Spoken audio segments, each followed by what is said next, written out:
Ang buhay ni Bella Poarch ay nagpapakita kung paano lumalakas ang isang tao kahit sa pinakamahihirap na simula.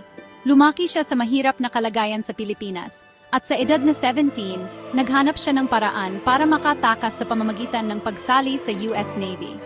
Umaasa siyang makabuo ng mas ligtas na kinabukasan, malayo sa buhay na nakasanayan niya. Ang kanyang serbisyo ay nagbigay sa kanya ng disiplina at tibay ng loob, pero nag-iwan din ito sa kanya ng emotional wounds at walang malinaw na direksyon pagkatapos niyang umalis sa militar. Walang degree, walang plano, at dala ang bigat PTSD. Hinarap niya ang kawalan ng katiyakan na sana'y pumigil sa kanya na maniwala sa isang bagong landas. Noong 2020, nag-post siya ng isang tahimik na 6-second clip sa TikTok na hindi inaasahang naging pinaka-liked na video ever. Hi! Ang isang sandaling iyon ay nagpabago sa lahat ginawa, ang isang maikling expression sa isang oportunidad na magre-redefine sa kanyang buong career at global presence.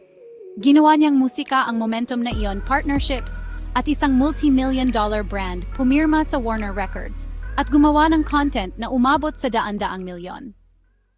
Hi!